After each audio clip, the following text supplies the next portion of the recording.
no empezamos, ¿eh? Pero quería primero daros las gracias por venir hasta aquí, algunos que venís de fuera, con las prisas del AVE y todo. Muchas gracias por venir. Un placer siempre teneros por aquí. Y intentaremos eso, al menos hacer unas buenas cápsulas. El programa de los 2 días, que ahora presentaremos oficialmente, intentaremos siempre reflexionar sobre esos 2 ejes estratégicos para la Fundación y para Mondia Cult, que es un poco lo que nos da el paraguas de hoy. Es cuál debería ser el papel activo de la cultura en estos ámbitos tan importantes y que hasta ahora, esto que todavía no ha empezado, es un poco irrelevante el papel de la cultura en estos ámbitos, ¿no? Tanto cambio climático como inteligencia artificial, y nos gustaría pues un poco reflexionar con todos los que habéis venido sobre cómo podemos tener un papel más activo y más relevante. Ya sé que muchos hacemos muchas cosas intentando, pero cómo deberíamos hacer incluso presión para que otros ámbitos que están más establecidos en estos cambios sistémicos entiendan que podemos aportar valor, que es el kit de estos 2 días. Intentaremos reflexionar sobre eso. Hemos traído a gente que considero muy interesante, que ya muchos estamos intentándolo. Podemos compartir un montón de fracasos y algún éxito, que ya es un qué, ¿no? En cómo podemos conseguir eso. Yo creo que es un momento muy importante para la cultura porque el ámbito de la ciencia y de la tecnología ya ha entendido que solos no pueden, sino que necesitan apoyo. Yo creo que es buen momento ahora de coger un papel desde el valor, ¿no? Y el atrevimiento, ¿eh? Es decir, pues no es que nosotros podemos aportar valor aquí, aquí y aquí. No haremos neurociencia porque ya lo hacen otros, ¿no? No haremos análisis de células porque ya lo hacen otros, pero sí que podemos tener un papel de relevante. O sea, yo os dejo con Luis, que presentará la primera mesa, y gracias. Bueno, pues gracias, Fran. Buenos días, buen día.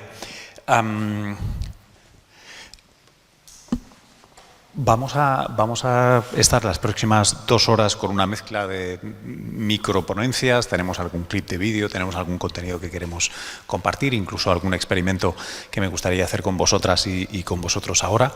Pero primero quiero presentaros a la mesa. Bueno, yo soy Luis Quevedo, yo tengo un background en ciencia, originalmente en biociencias, y luego muchos años en el mundo de la comunicación, a veces como documentalista, a veces televisión, a veces radio, prensa, etcétera, etcétera.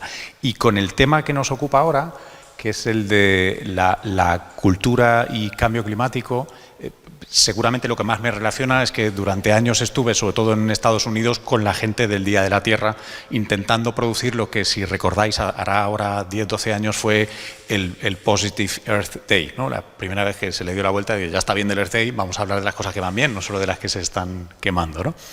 Y bueno, eso y los temas de comunicación científica, etcétera. Entonces, desde ahí he querido invitar una serie de perfiles que creo que nos ayudan a abordar esta cuestión de una manera, cuando menos, interesante. Gente que sabe un montón más que yo. Primero, José Antonio Corraliza. Si te quieres unir a nosotros, por favor, es catedrático de Psicología Ambiental de la Universidad Autónoma de Madrid.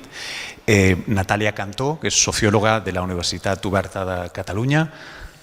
Natalia, benvinguda. Y Sonia Mejías, que es compositora y que además llega por un contacto y una obra común con Acción por la Música, que es una fundación que hace cosas tremendamente interesantes. Bienvenidas, bienvenido.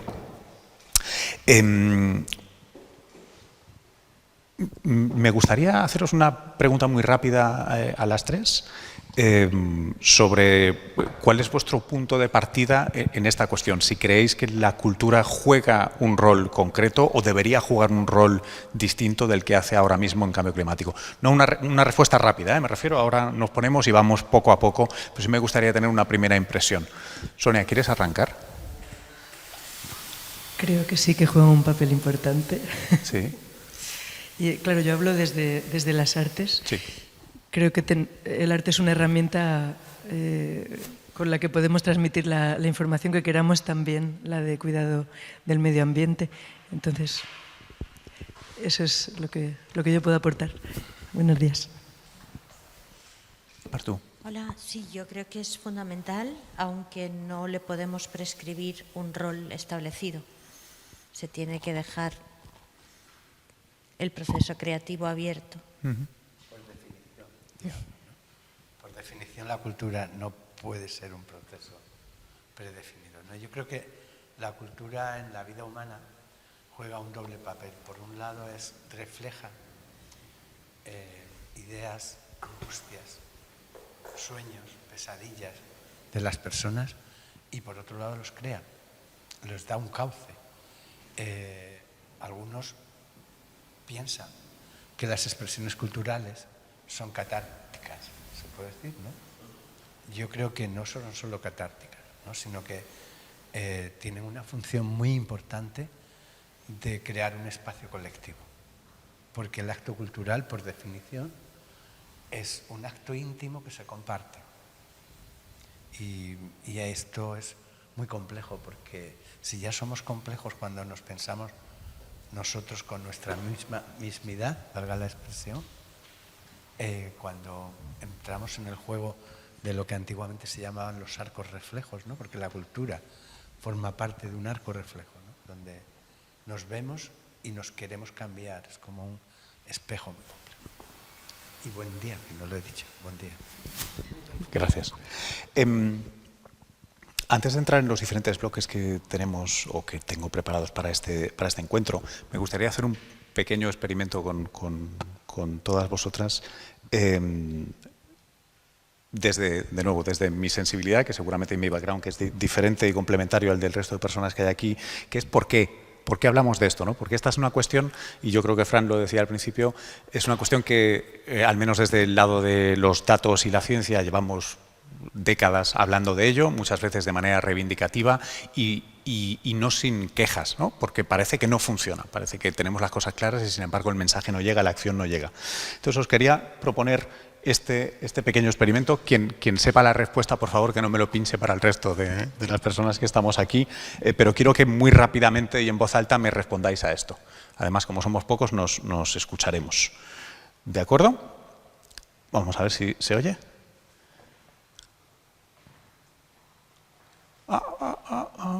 Bueno, ahí está. A ver si conocéis este puzzle. Un bate y una pelota valen 1,10 euros. La pelota vale 1 euro más que el bate. ¿Cuánto vale la pelota? Rápidamente. Rápidamente. En voz alta. Rápidamente. 1 euro.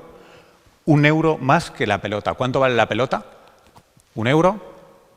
1 euro. ¿Nadie? ¿No? ¿Rápido? ¿10 céntimos? ¿10 céntimos? ¿Quién da 10 céntimos? 10 céntimos. ¿10 céntimos? ¿Alguien más? ¿Cuánto vale la pelota? ¿10 céntimos? ¿Sí? ¿Estamos de acuerdo? Vale. Bueno, estáis con el 95% de las personas que hacen este puzzle, porque obviamente la única solución correcta es 5. ¿Sí? ¿La veis? Sí. ¿Conocíais el puzzle de alguien? ¿No? Vale. Este es un puzzle típico lingüístico súper sencillo. Igual aquí en el panel lo conocíais ya, el del bate y la pelota, por supuesto. ¿Por qué? La respuesta lógica es 5, la respuesta lingüísticamente correcta es 10, que son dos cosas muy distintas. ¿Sí? Aquí luego nos lo puedes explicar tú, José Antonio o Natalia, si queréis. Pero hay una cosa, os quería poner esto por lo siguiente, porque esto se desprende o se encuentra en el corpus de trabajo de Kahneman y Tversky, que son tipos que ya estoy en modo intrusismo laboral, me disculparéis. Lo cuentan muy bien en este libro, que no son papers, que es un libro más o menos accesible para una audiencia general. Este hombre que murió recientemente fue el primer no economista en tener un premio Nobel en economía, o casi. Una de las cosas interesantes que él propone en el libro, y de nuevo luego el psicólogo puede puntualizar, que no significa que esto sea así, es decir, el cerebro para nada nadie propone que funcione así, pero esto es una herramienta útil para pensar en cómo funciona el cerebro, ¿no? Y entonces propone esta idea del sistema 1, sistema 2, ¿no? Sistema 1 siendo inconsciente, rápido, asociativo, automático, el 2 esforzado, lento, lógico, perezoso. A mí me gusta siempre decir, ¿tenéis carne de conducir aquí, todos, todas? ¿Sí? ¿Os acordáis del examen de conducir? ¿Os acordáis cambiar de marcha? Pisar el embrague, hacer no sé qué, mirar el retrovisor, el tipo al lado, el coche que se cruza. Y si habéis venido conduciendo la última vez que conducisteis, seguramente ibais seleccionando la radio o incluso respondiendo a algún mensaje que no deberíais. Eso es la transferencia de sistema 2 a sistema 1. Esto es una acción deliberada que cuesta mucho y una vez la automatizas te pasas al otro lado. No estaríamos vivos ni vivas si viviéramos en sistema 2. Vivimos normalmente en sistema 1, ¿no? Y aunque nunca es una cosa muy aproximada, o sea, siempre es una cosa muy aproximada, estas son las cifras, por lo menos, que comparte Kahneman, que cambia y normalmente en audiencias académicamente muy formadas, etcétera, pues claro, ese ratio cambia, pero nunca cambia mucho. Dime. El tiempo, sí.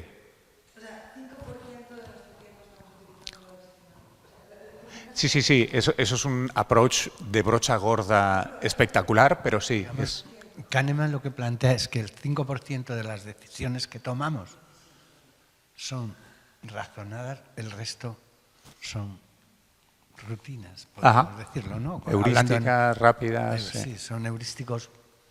Alguno, antes que Kahneman, ya que sale este tema, es muy interesante porque a mí me gustaba mucho esta expresión de una psicóloga rusa que hablaba de la hipótesis del haragán perceptivo. Esto lo hacemos porque somos haraganes, vagos. Sí, una cosa cuesta y la otra cosa no cuesta. Y también por lo que decía Luis, es una estrategia de supervivencia. Si viviéramos permanentemente en el sistema 1, viviríamos como una mariposa. 0, nada, casi. Nos agotaríamos. Perdón. No. Gracias. ¿Por qué esto me parece interesante? Porque en general las personas que se forman con éxito en el mundo académico y científico tienden a tener ese esquema, esa manera de ordenar sus intereses y de exponer su información, versus lo que suele ser cuando estamos en modo no académico, porque todas vivimos en modo no académico también. Hay a quien le gusta el fútbol, el reggaetón, y normalmente lo solemos vivir en verde, no en rojo. Esto lo saco de las formaciones que le hacíamos a la gente, a los Mass Media Fellows de la AAAS, que son los editores de Science. Y esto siempre fue una herramienta muy, muy curiosa, porque sobre todo si alguno ha escrito o leído papers, reconoce perfectamente la prioridad de contenidos, ¿no? Dame todo el contexto del estado del arte, dame el detalle de cómo lo has hecho, cómo lo has desarrollado, y solo al final yo voy a abrir mi interés a tu conclusión. Cuando en general en nuestra vida habitual lo que queremos es saber, ¿y esto qué? 2, ¿esto me afecta? Bueno, si esto qué es importante y además me afecta, en todo caso querré saber los detalles. Pongo esto porque cuando pensamos en cambio climático, claramente si vemos el historial, la biografía de, yo creo que el sospechoso principal, ¿no? Que son los informes del IPCC, los informes del IPCC siguen ese esquema. Los informes del IPCC son gruesos, detallados, exhaustivos, perfectos. No comunican nada. Son presa de lo que se conoce como la maldición del conocimiento. ¿Sabéis, no? Esta idea de, como yo sé mucho de algo, yo siempre asumo que el resto sabe lo mismo que yo, o no me paro a pensar que el resto no sabe lo mismo que yo. Y eso es un horror. Entonces, una de las cosas que yo propongo y os abro ahora a vosotros es que yo creo que si queremos realmente afectar, elicitar una respuesta, comunicar de manera efectiva, establecer tal vez discusiones, conversaciones, tú decías, de lo íntimo a lo compartido, ¿no? Sobre cambio climático en sociedad, necesitamos acordarnos de que tenemos que tocar la puerta verde, ¿no?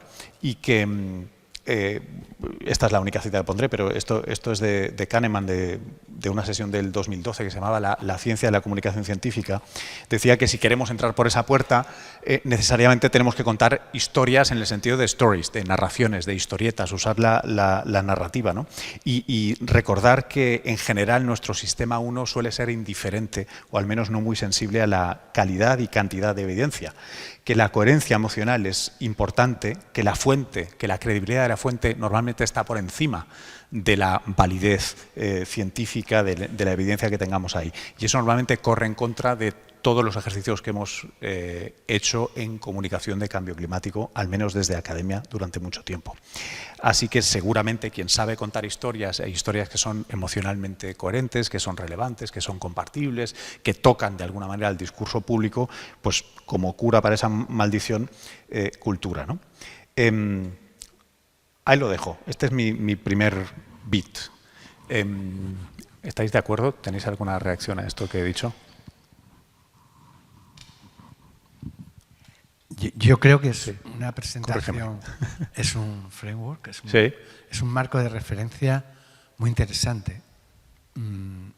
Es muy sugerente, pero puede ser, como sabéis, como esas pantallas que te ciegan este enfoque, ¿no? Porque prácticamente lo que Luis está planteando, apoyándose en Kahneman, que no es poco, es que estamos condenados a saber que no tenemos claro cómo hacer las cosas, ¿no?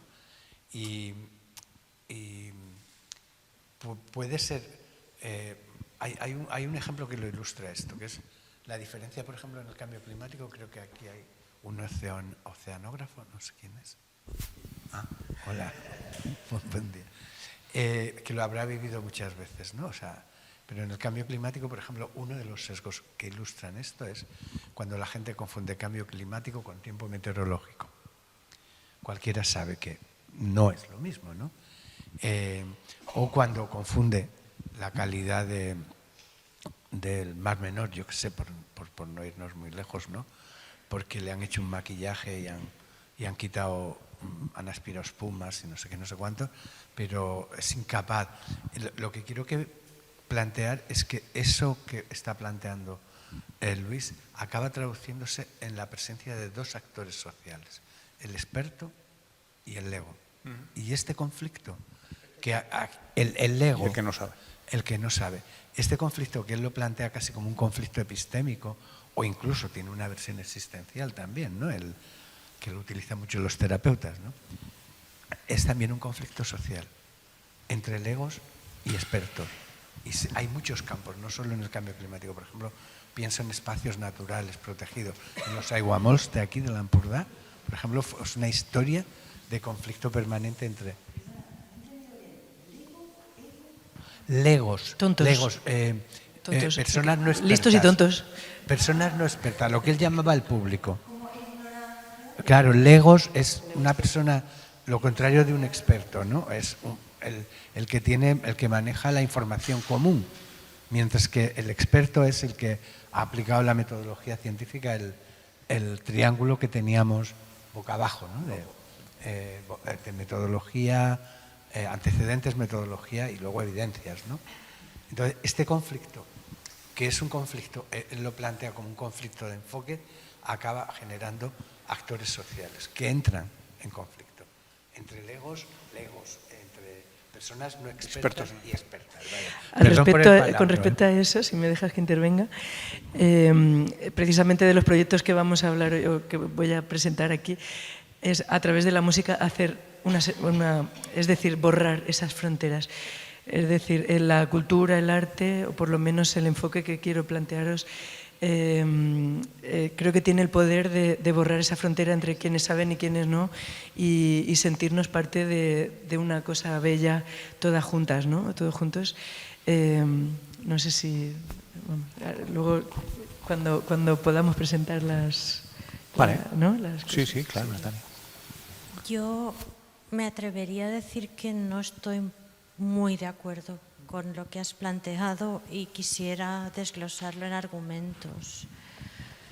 El primer argumento sería esta reflexión que haces, es una reflexión que ya se hizo en relación, por ejemplo, a las desigualdades profundas que afectan a los humanos que habitan este planeta, llevando a historias emocionales e imágenes emocionales sobre niños desnutridos, personas...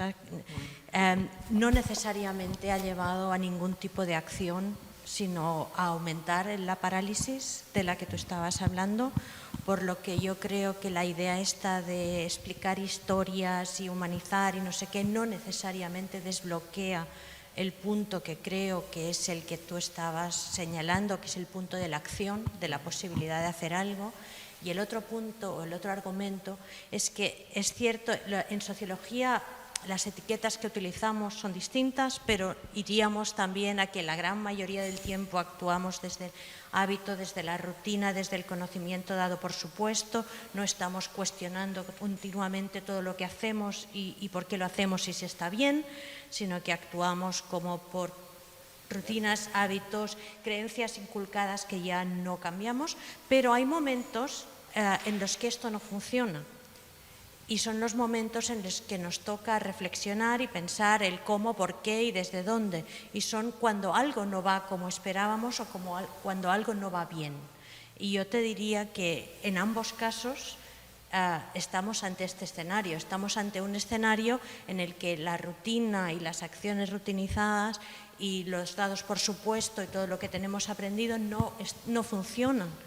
Y es un momento en el que toca pararse y pensar, vale, ¿y ante esto qué hacemos? Y para esto necesitamos irnos a lo que tú has pintado de rojo.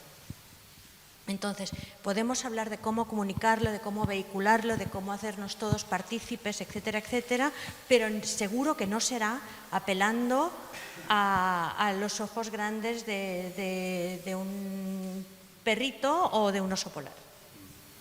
¿Y cómo es entonces? Tenemos 2 horas, ¿no? Sí. Pues ahora decías, Cliffhanger para el final. ¿Estamos vale. o no estamos de acuerdo? No, no estamos Vale. de acuerdo. ¿Me preguntas cómo? Luego te lo digo. Vale. Fair enough. ¿Quieres, Sonia, mostrar uno de los proyectos que mencionabas, ya que nos lo has dicho? Según cuál sea, yo también lo tengo aquí, si quieres. O si quieres, pinchas tú. ¿Quieres poner el vídeo de YouTube de la ecocantata? Sí. Un trocito. Sí. Cuento un poco lo que es. Sí. No hace falta que lo veamos entero. A ver, Luis, una de las razones, o la razón principal por la que me invitó, fue porque yo compuse una ecocantata por los 200 años del Teatro Real en Madrid, y fue para los 200 años del Teatro Real en Madrid. Fue una iniciativa del aula social del Teatro Real, donde estaba trabajando pues, con niños y niñas con autismo, con síndrome de Down.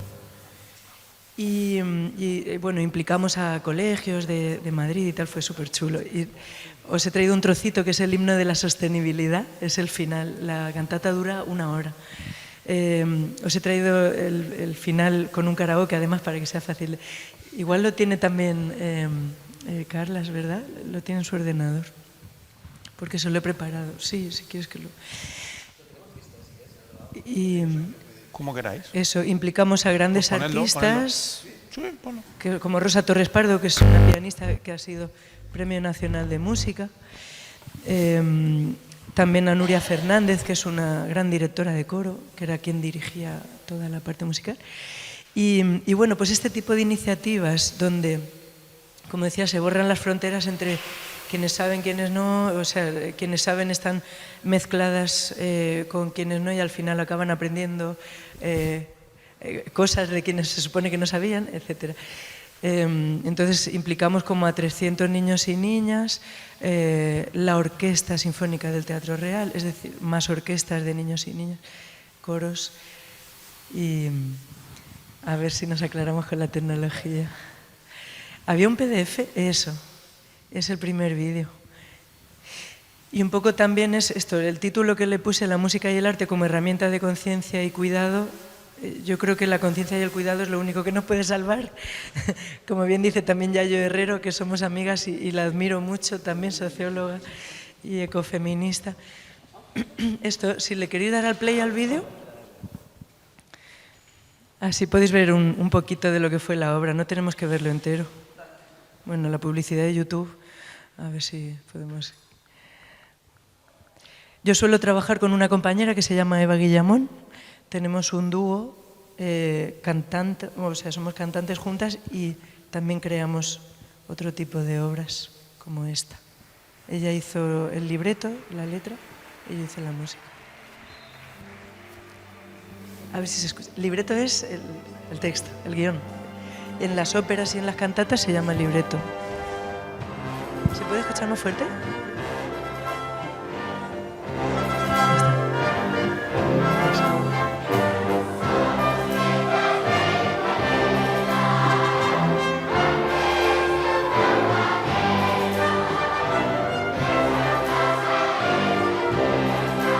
Es una cantata en la que los protagonistas son un coro de árboles. ¿Se puede subir? Es un coro de árboles, un gran coro de árboles que son los niños y niñas, y los adultos hacen de policías / humanos, que son los malos.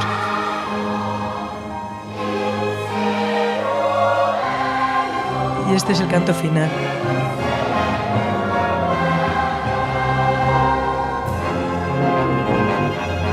La que va de blanco es la luna.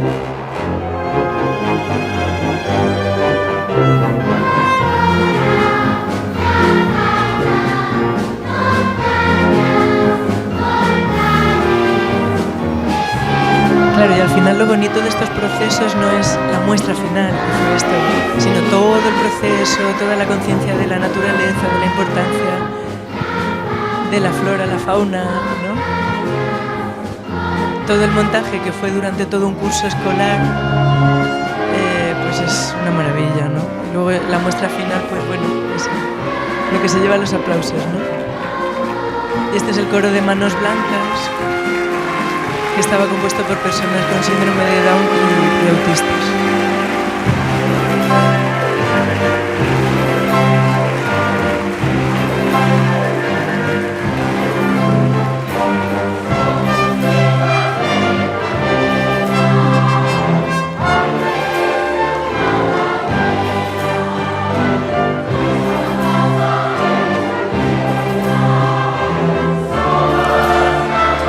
Este tipo de proyectos los hemos traído desde Latinoamérica, desde Venezuela, el sistema de coros y orquestas de Venezuela. Este coro y orquesta está montado también por venezolanas y españolas, y yo he estado trabajando con el sistema de coros y orquestas en El Salvador, he traído un trocito también de vídeo, durante 7 años, y eso, aquí fue un intento de montar una especie de sistema también, pues como con colegios de barrios complejos, y eso, haciendo una mezcla, una integración, ¿no? Al final. Y eso, con una conciencia del cuidado del planeta y del cuidado entre nosotras, ¿no? De personas diferentes.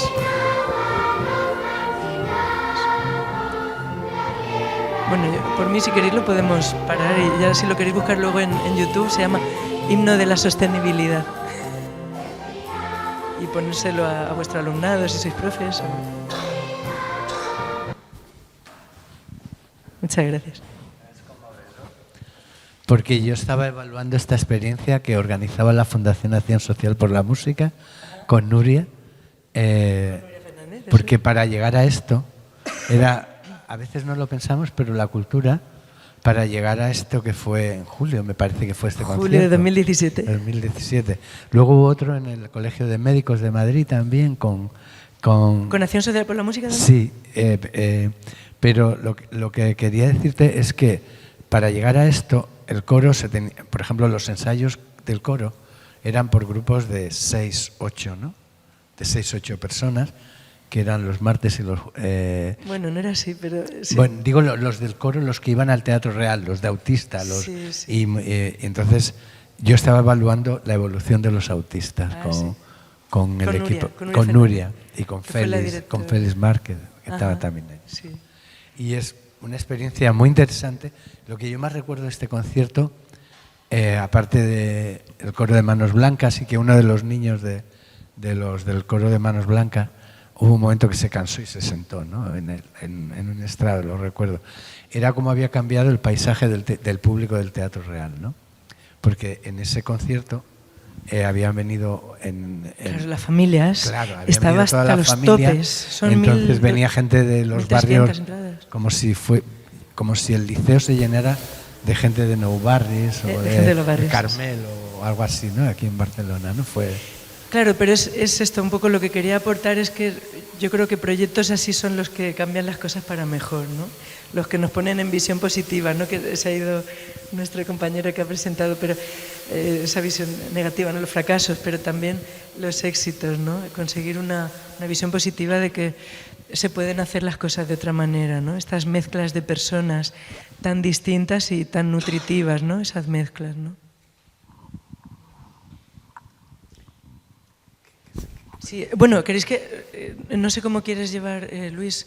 Aquí ponía otro trocito de otra obra que también va sobre la conciencia de la naturaleza. Pola, claro. Soy naturaleza, con una música inspirada en la música africana. Sí. Aquí estamos las dos creadoras de la cantata.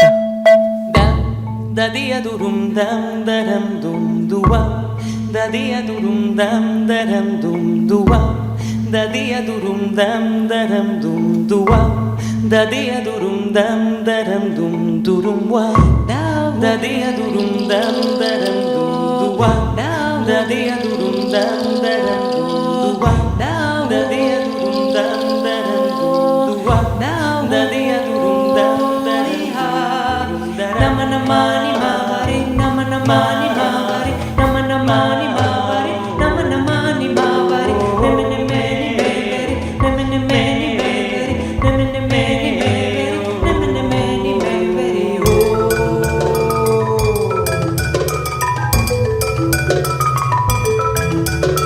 soy natural soy naturaleza soy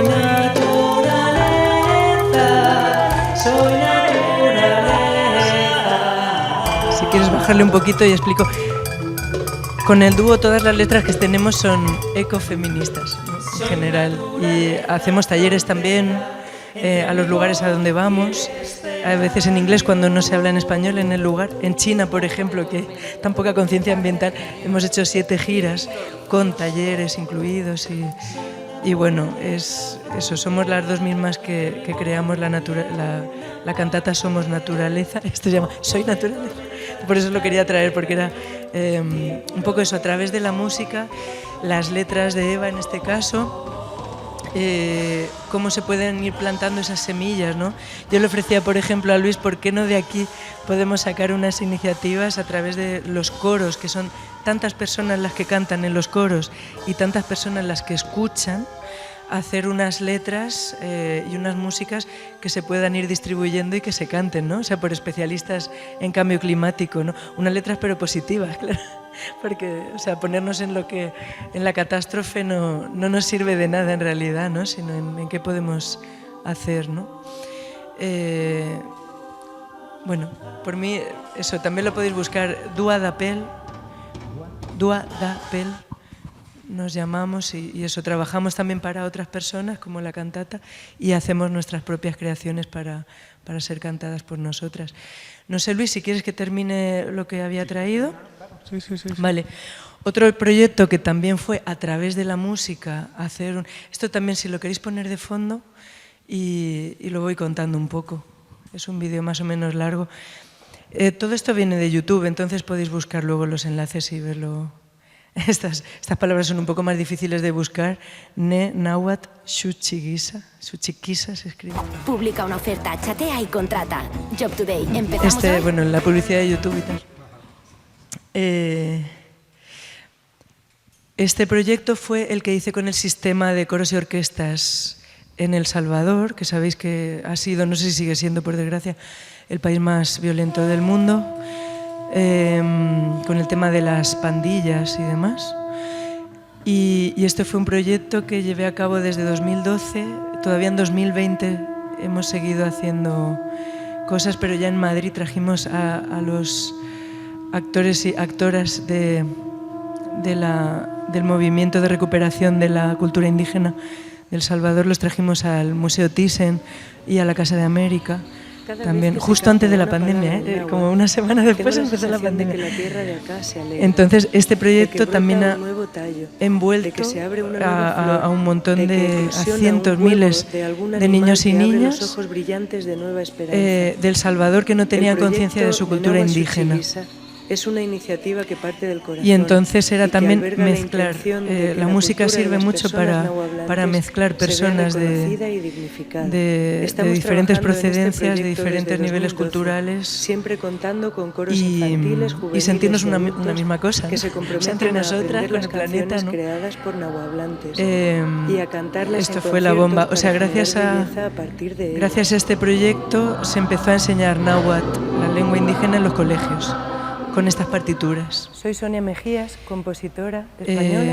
He venido por y eso, pues cada una de las veces que iba para ayudar a recuperar la cultura del pueblo personas indígenas de acá, distintas comunidades con coros y orquestas del país. Les grababa las canciones, les traíamos como solistas con el coro y la orquesta. Hemos implicado a las orquestas y coros nacionales de niños, de mayores, junto a las personas indígenas. Entonces esa conciencia, ¿no? Esa conciencia de los ancestros también. Se perdió. Me di cuenta que mi abuelo, por parte bueno, lo que cuenta, por ejemplo, este chico, que ahora es director de coro en su comunidad, Manuel Coreto, decía que él no sabía náhuatl. Al despertar en el sueño, yo sentía que escribía las oraciones y todo. Él está contando que él no sabía hablar su lengua náhuatl, aunque vivía en una comunidad indígena, porque se reían de ellos si hablaban su lengua, le llamaban paletos. Entonces, su abuelo, que sí que hablaba náhuatl, cuando murió, él lo soñó durante 3 meses y el abuelo durante esos 3 meses le dio clase de náhuatl.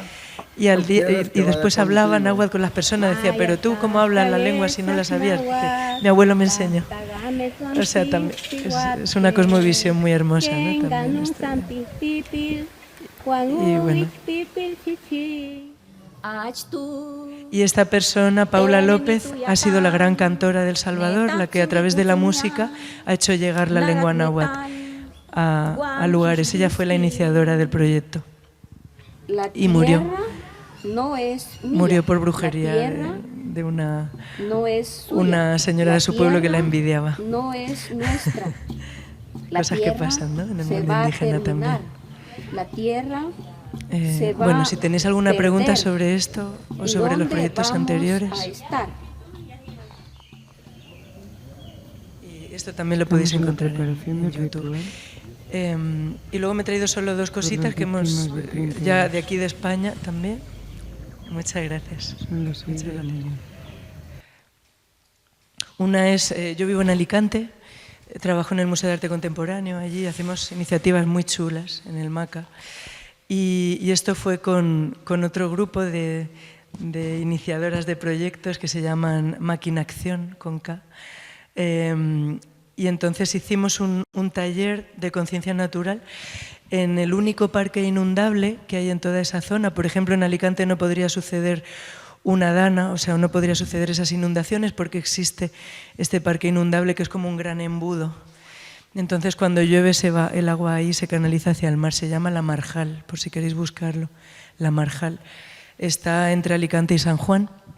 Y por el 10º aniversario de este parque inundable hicimos unos talleres de escucha de la naturaleza. Y ahí estábamos tumbadas escuchando y con unos espejos y demás.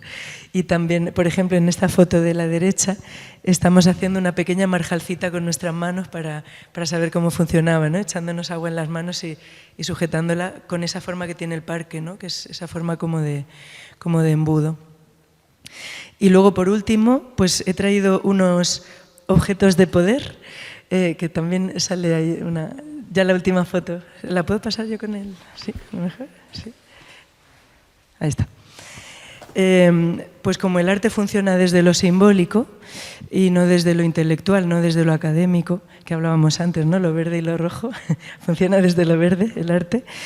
Yo he traído unas pequeñas esculturas que he estado haciendo de barro crudo para regalaros a mis compis de mesa y luego las que quedan pues os las puedo repartir, que es para, a través de lo simbólico, tener conciencia del planeta.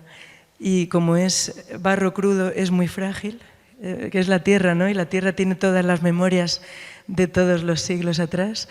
Y entonces es coger nuestro planeta entre las manos y ser consciente de sus movimientos, ¿no? Y esto es el arte, trabajar desde lo simbólico y borrar lo que no es, ¿no? Bueno, pues muchas gracias. Gracias, Sonia. Yo te quería preguntar, ¿Qué tiene en particular el sistema de coros y orquestas para difundir esas ideas? Porque me hablabas primero de sostenibilidad o conciencia planetaria, me hablabas también de lengua, que es un elemento esencial de cualquier cultura. ¿Por qué funciona tan bien? A ver, en realidad el sistema de coros y orquestas juveniles infantiles se inició en Venezuela, que sí que ¿no? Hacéis como que sí que sonaba. Lo creó José Antonio Abreu, un señor que trabajaba para el gobierno, hace ya 50 años, ¿puede ser? Yo creo que hace 50 años. Han pasado cientos de miles de personas por ese sistema. ¿Y qué pasa? Pues que se han creado coros y orquestas, sobre todo coros, porque con los coros no hace falta instrumentos, ¿no? Entonces solo tienes tu voz que la llevas siempre encima, ¿no? Y los instrumentos pues ya tiene que haber alguien que te los regale o que los construyan, ¿no? Como las orquestas de instrumentos con latas y tal, ¿no? Con cosas recicladas. Entonces, ¿qué pasa? Poner a la gente a cantar o a tocar es muy poderoso. Es que, o sea, tú puedes transmitir las ideas que quieras, pero simplemente tocar juntos. En El Salvador, en el sistema de coros y orquestas allí, yo he estado trabajando en la cárcel de mujeres con mujeres de las dos pandillas, de la Salvatrucha y de la 18, que estaban tocando juntas, se me ponen los pelos de punta. Estaban tocando juntas y por la calle se matarían, ¿vale? Entonces simplemente eso es un ejemplo, ¿no? Están tocando juntas, ahí no hay letra, no hay texto, simplemente están haciendo música. Entonces, claro, las artes en general y la música en particular tienen un poder muy fuerte de sentirnos una misma cosa. Hay muchos estudios en los que se dice que en los coros las personas sincronizan sus corazones, sincronizan su respiración. ¿No? Si tú has hecho estudios con Nuria también. Nuria es esta gran directora de coro con la que contamos. Tú eres venezolana, sí. Sí.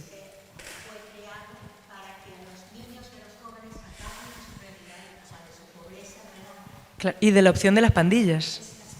Bueno, en Venezuela no era tanto pandillas, pero sí el tema de la pobreza, ¿no? La diferencia cultural. Entonces se creaba una serie de mundos donde estos niños y estos jóvenes se abstraían, trabajaban en comunidad y iban a un tema para la música, porque el maestro Abreu, tuve la suerte de conocerlo, y era un enamorado de la música, entonces juntaba sus dos pasiones, que era enseñar y la música. Entonces, el sistema, que es donde viene Gustavo Dudamel, se ha creado por esto, porque era un mundo en el que ellos se abstraían de la violencia y se creaba una realidad. Y después se fue replicando, o sea, comenzaba con música, los instrumentos eran donados, buscaban, no era nada que era creado, ¿no? Sino fue haciendo como autogenerativo. Por eso fueron tantos años y ha llegado al nivel que ha llegado. Y que continúa. Era un mundo que se creaba donde la cultura, donde la música específicamente, era lo que salvaba, ¿no? Del futuro que les esperaba a estos niños y estos jóvenes. Y luego es que esos jóvenes han salido con sus orquestitas y sus coros que han montado, han salido a hacer giras a nivel mundial. Es que por eso le decían el sistema, porque la idea era replicar, ¿no? Eran como células el que iban replicando, ¿no? Y que también es verdad que después la gran fuerza se la dio Gustavo Dudamel. Bueno, Gustavo Dudamel es uno de esos niños, ¿eh? Es que se le da demasiada importancia, es uno de esos niños. Yo he tenido alumnado aquí en España de gente de Venezuela que ha venido del sistema y a lo mejor tenían 9 años, sabían tocar en 3 orquestas ya. Tenían un nivelazo, o sea, y también esa conciencia grupal, ¿no? El trabajo en equipo, o sea, todos esos valores ya vienen con eso. Y él creaba también esta idea de la cooperación para que esta réplica, porque al final él lo que buscaba era replicarlo, ¿no? De que ello fuese, por eso era el sistema, porque la idea en otros era países. Que fuese tanto en distintos estados en Venezuela, porque no era lo mismo Caracas que Barquisimeto, que fue donde comenzó alguno de estos, pero replicarlo y que esto fueran pequeñas, ¿no? Células que después iban a expandir. Entonces, eso ha sido la gran fuerza del sistema. Y tenían su sistema de enseñanza, de enseñanza, de administración, de gestión. El maestro siempre estaba enfrente, pero era esto. Entonces, ha sido la gran fuerza del sistema. La música, pero es la música como aglutinadora. Eso. ¿Y esta es una herramienta que nos pueda inspirar para hablar de cambio climático o de reto climático? ¿Tenéis alguna experiencia en concreto, además de de la pieza que tú decías, pero lo veis y me interesa mucho saber lo que pensáis el resto de los panelistas. Bueno, es que a mí me ha tocado una fibra sensible, porque yo he estado muchísimos años en coros también, ¿no? Claro. Y de hecho hace, no sé, a finales del 2019, en una revista que se llama Psychology of Music, publicamos un artículo sobre los beneficios del canto coral, que no tiene que ver con mi campo de especialidad, que estaba muy inspirado por el trabajo de Nuria Fernández, ¿no? la directora de los coros que mencionaba ella, ¿no? En este artículo, y probablemente este sea un concepto con el que yo intento explicar también por qué tiene esa capacidad de enganche en Venezuela y en otros países, por ejemplo en Perú también, y aquí en los barrios que decía ella, que es que los barrios que participaron en ese proyecto de acción social por la música en el Teatro Real eran, hacíamos una, no sé si conocéis la distinción que hay entre bienestar, lo que se llama bienestar hedónico y bienestar eudaimónico, ¿no?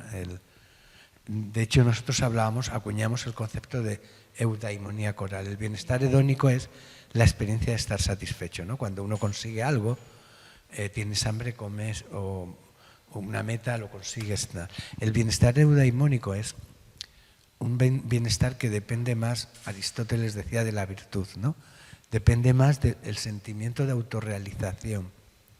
Y eso se da especialmente en experiencias colectivas como el coro. También se da en otro tipo de expresiones artísticas, ¿no? Pero concretamente en el coro hay efectos que no los podemos explicar. Nosotros los llamamos eudaimonía coral, perdonad el palabra, ¿no? Pero era porque para que veáis que hay chicha, ¿no? Que no es solo decir qué a gustito estamos aquí, ¿no? O qué bonito lo que hacemos, ¿no? Sino que hay, de repente tú estás más allá de lo que tú crees que son tus propios límites. Es que se generan unas telarañas en los coros. Yo llevo muchos años dirigiendo coros y componiendo para coros. Se generan unos entramados emocionales de vínculos de tal, que son brutales. De vez en cuando aparecen los virus también, en los coros. ¿Qué dices? Los virus corales. Bueno, sí. Problemas también. No, bueno, pero se generan, tú te sientes parte de algo. Es que es muy brutal la experiencia de los coros. Pero yo creo que es cualquier acción colectiva que te lleva más allá de lo que tú crees que son, que te saca de tus rutinas, ¿no? Que puede ser eso. Hay también otros proyectos, pero ahora la gente, por ejemplo, con muchas actividades deportivas, hay grupos que viven experiencias similares, etcétera, ¿no? Pero bueno, perdón por la referencia. Es solo que habéis tocado una de mis aficiones, ¿no? Y me siento mal por haberme dejado llevar por ello. Es muy interesante, pero ¿y tiene una derivada con el tema que nos ocupa? O sea, ¿lo ves como un espacio donde podemos comunicar de manera distinta? O como, no sé si he entendido bien lo que decía antes Natalia, ¿es un espacio para reflexionar colectivamente? O sea, usar el sistema 2 pero juntos. Claro, es una experiencia que te permite, que te da la oportunidad de hacer una creación colectiva, y surgen 1000 temas más. De hecho, un coro es, lo decías ella, igual la metáfora es lo de la tela de araña, ¿no? Hay temas colaterales que acaban siendo vinculados y supone un atractivo. Lo que no tengo muy claro es que toda experiencia, tengo claro que es una experiencia social, intensa, es un grupo cálido, exigente pero cálido, y no tengo claro que sea un espacio que permita argumentar otros compromisos, ¿no? De hecho, es muy frecuente en el coro cuando se plantean otros derivadas, ¿no? En las experiencias corales, que no, pero aquí estamos para cantar, ahora hay que ensayar y tal, ¿no? Y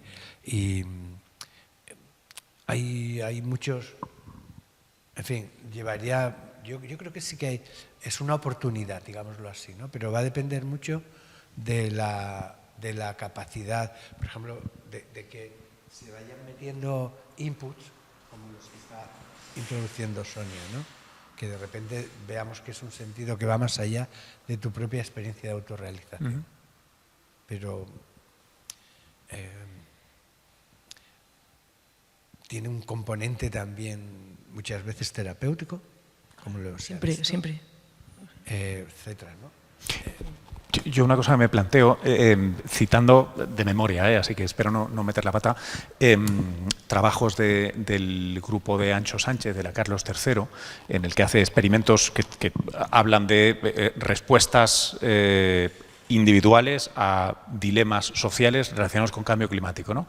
Una de las cosas que creo que publicaron hace 3 o 4 años o algo así, pero que era muy interesante, era que uno de los limitantes que ellos encontraban al sacrificio, a cuánto estás dispuesto a apostar para reducir emisiones, el típico dilema de los comunes, era la falta de conciencia de sincronía con tus pares. En el momento en el que ellos levantaban los ciegos y todo el mundo sabía el nivel de compromiso personal de la gente que participaba, todo el mundo apostaba más.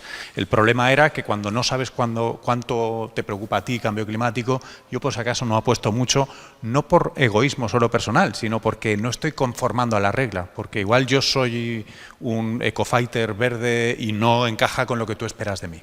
Esto es una cosa que sorprendía mucho verlo reflejado muy claramente en los datos, y en ese sentido me planteaba si esto que mostraba Sonia y lo que tú planteabas con todos estos beneficios que tienes, además un espacio privilegiado para precisamente discutir sobre ideas, aunque sea de manera implícita. Si estamos todos de acuerdo cantando esto, igual es que nos importa. Y va por ahí el tiro. Yo creo que sí que es una oportunidad de convergencia, de hacer... No tengo muy claro que los dilemas sociales se puedan argumentar allí, ¿no? Porque, pero bueno, va a depender mucho de la dinámica. Yo sí sé que hay muchas experiencias corales que van más allá del canto coral. Incluso aquí en España, por ejemplo, la tradición, sobre todo vasca, que hay de orfeones, todo esto. Bueno, aquí en Cataluña hay una iniciativa chulísima que se llama Cantania. Sí, también. Donde se implica un montón de escuelas, un montón de colegios, y luego se juntan, no sé en qué auditorio es, ¿os suena a alguien? O en qué estadio se juntan a cantar, pero son miles de chiquillos. Cantania. ¿Dónde? En el Palau Sant Jordi, eso. Digo, sí que sé que implican, porque hay incluso coles de otros lugares que vienen a cantar aquí, sí, sí. La clave es que esto es un cierto ejercicio de representación social, no sé si lo veis, ¿no? Se corre el riesgo muchas veces, que yo lo he planteado mucho en relación con la música, pero siempre que hay un ejercicio de representación social o colectiva, hay un momento en el cual dice, bueno, cuando se cierra el telón empieza la vida, ¿no? Digámoslo así, ¿no? Y ahí es donde surgen un montón de cuestiones y de problemas, ¿no? Incluso en Venezuela muchas veces el sistema, que ha sido muy efectivo, se le ha criticado por la falta de penetración en cambios sociales más incisivos, ¿no? Que dices, vale, yo no sé si... No lo quiero criticar, me parece magnífico, pero...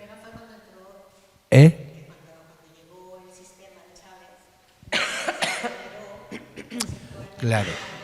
Entonces, y aquí ocurre un poco lo mismo, ¿no? Es como... No sé si habéis visto una película de hace un par de años o 3, que a lo mejor no es muy interesante para los que sabéis mucho de cine, que se llama Divertimento, una película francesa que es un biopic que cuenta la historia, por terminar con esto de la música, de unas hermanas que viven en Saint-Denis, que son de origen magrebí. Es una película muy bonita de ver, ¿no? Y ellas, bueno, la mayor acaba siendo directora de orquesta y la otra acaba siendo una maestra del cello, ¿no? Y es muy interesante ver cómo, pero al final el biopic, la película, lo que cuenta es que gracias a la música salieron de Saint-Denis, no sé, de Saint-Denis, del barrio. Entonces, si tenéis ocasión, es muy tierna, ¿no? Es las últimas películas, con perdón, que a mí me hicieron llorar, ¿no? Y que ahora existe un grupo, una orquesta que se llama Divertimento, que está dirigida por esta chica, ¿no? Hay escenas muy tiernas, pero claro, no deja de tener un punto de que la música no cambia Saint-Denis, pero cambia tu vida. Y eso es lo que yo a veces echo de menos, ¿no? en estas cosas, ¿no? Pero bueno, Es muy complicado esto. Oye, ahora que citas una película, para los que no formamos parte de coros, orquestas, orfeones, los que no estamos socializados en ese aspecto, gran parte del consumo cultural, que es lo que nos une esta mañana aquí, suele ser muy privado. Libros, películas, muchas veces en streaming ya, pocas veces en el cine, ¿no? No tienes ni siquiera esa pequeña colectividad. ¿Qué ejemplos de producción cultural relacionada con cambio climático os llaman la atención y nos sirven para reflexionar? A mí me viene, y esto va a ser barato y simple en exceso, pero creo que he hablado más con los tres preparando la sesión, y Natalia, me gustaría escucharte a ti primero, si te parece bien, sobre uno de los poster childs que hay, ¿no? Que es No mires arriba, creo que era, ¿no? Don't Look Up, que es una película que se presentaba con una metáfora más o menos sencilla sobre cambio climático. Es una de tantas pelis que se ha hecho en este sentido, que tenía una intención, y recuerdo además, Natalia, que hablando teníamos, como antes también, opinábamos muy distinto en cuanto a su éxito o virtudes. ¿Cómo ves tú esa producción y en general, por ejemplo, el rol del cine para generar esa conversación? Oye, como llevo un ratito callada, ¿me dejas retoma, por favor, retomar lo de será los maravilloso. coros y luego... Sí, fantástico. Es que creo que hay un problema que estamos olvidando en el entusiasmo por la catarsis colectiva. Y es que las juventudes hitlerianas la magia de los colores también la conocían. Claro. Es decir, que uno puede cantar las gracias de la patria y encontrar esa comunión en vamos a matar a no sé cuántos o en vamos a salvar los tapones de plástico. Es decir, hay que... Es una herramienta independiente de contenido. Es un elemento fundamental. Los seres humanos, no hay la división naturaleza-cultura. Aquí nos hemos equivocado. Los seres humanos somos naturalmente culturales, creamos cultura, nos sale y nos sale para todo. Es decir, yo te voy a cantar un cántico cuando te estoy degollando y te voy a cantar un cántico cuando estoy triste porque te has muerto. Y lo del cántico es fantástico. Pero no tenemos que olvidar la parte de por qué estamos cantando y qué queremos hacer. Entonces, ahora vamos a la película Don't Look Up. Yo recuerdo que estábamos muy en desacuerdo. Yo no la estaba mirando en el momento en que lo discutíamos desde un punto de vista artístico, pero sí que creo que es una película que si la desglosamos, y córtame cuando hable demasiado, porque no quiero hablar demasiado, pero si la desglosamos toca muchos elementos que son fundamentales.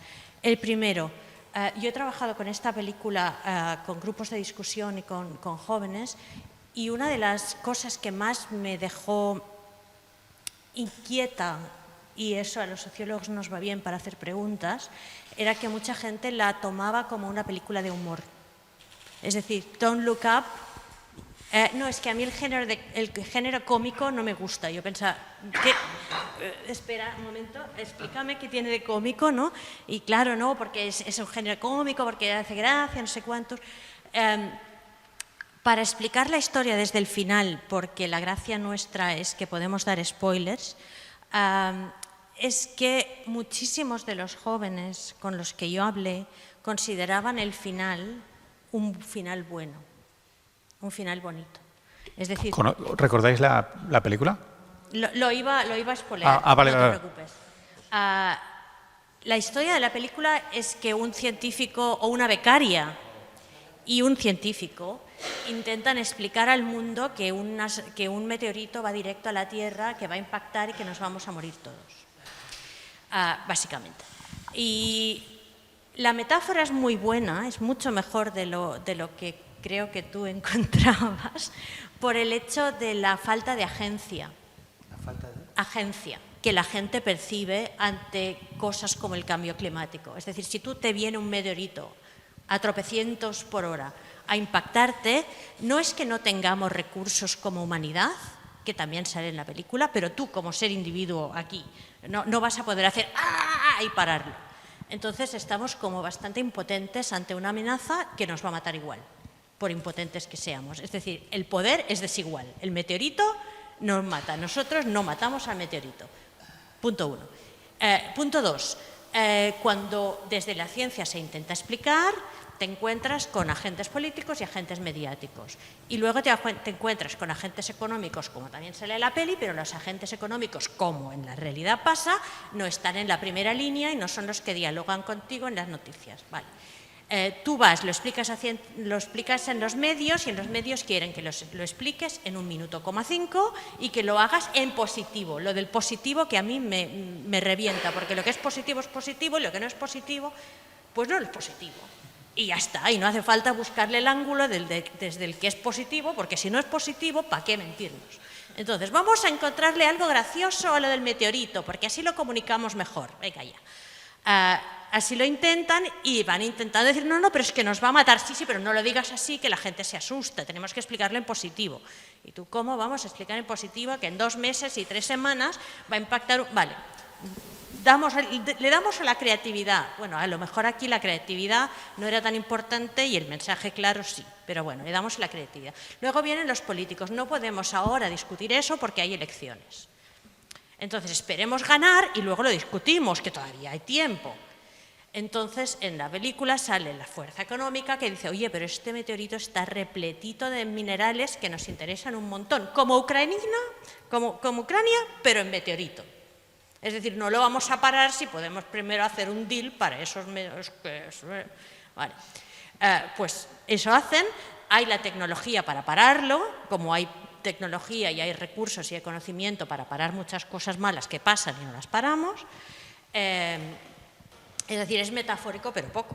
Y entonces te dicen, vale, pues en vez de parar lo que lo podíamos hacer y ya lo teníamos todo montado, no lo paramos y vamos a hacer un despliegue tecnológico todavía más guapo para reventarlo en el aire, que caigan trocitos, habrá daños colaterales, es decir, claro, van a caer trocitos igual, a lo mejor le cae en la cabeza a alguien. ¿Qué farem? Puede pasar, pero vamos a tener los minerales aquí en vez de explotarlos fuera y no poderlos comercializar. Sale mal y todo el mundo se muere. Entonces, ¿cuál es el final bonito? El final bonito es que al final el científico que con el éxito maravilloso le estaba poniendo los cuernos a la mujer y los había abandonado por una tía comunicadora que estaba mucho más buena. Dices que no es de humor. Esta es la parte de humor que todo el mundo jajaja. Pues vuelve a su casa y tiene una comida con la becaria, que es la genial, el novio de la becaria, sus hijos, su mujer y uno del gobierno, uno que realmente le importaba parar la historia, y cuando impacta el meteorito están juntos en comunión, como cantando en un coro, pero comiendo. Comer también une. Y aquí se mueren todos. La parte interesante de la historia para un sociólogo es que los jóvenes que han visto esta película, cuando se dan cuenta de que no va de reírse, dicen qué final más bonito. Porque como mínimo, cuando mueren juntos. ¿Qué nos está diciendo esto en relación a los mensajes? Uno, que sienten no solo el cambio climático, porque ojalá el cambio climático fuera el único problema que tenemos como humanidad, sino que todos estos grandes problemas que nos afectan, desde las desigualdades, desde el hambre, desde las guerras, cambio climático, se viven como el meteorito. Nos impacta, nos mete una hostia de narices y no nos podemos defender porque no sabemos cómo. Y si nos tenemos que morir, vamos a morirnos juntos y en comunión. Esto es el final más bonito. Entonces, ¿qué nos está faltando? ¿O qué nos está faltando para imaginarnos otro final que no sea morirnos en comunión y queriéndonos mucho los unos a los otros? Encontrar maneras de pensar cómo se puede reaccionar al impacto del meteorito antes de que impacte, siendo conscientes, y aquí es el primer punto que yo criticaría, siendo conscientes del reparto desigual de oportunidades, posibilidades y poderes. Es decir, si queremos concienciar a la gente sobre el cambio climático reciclando botellas de plástico, vamos muy mal. Primero, porque estamos explicando el cuento de que haciendo esto cambian el cambio climático. Vale, no hace falta engañar a la gente, porque si decimos que no tienen conciencia, lo que no vamos a hacer es participar para que tengan menos. Es decir, se tiene que explicar qué impacto real tiene que yo recicle mis botellas de plástico.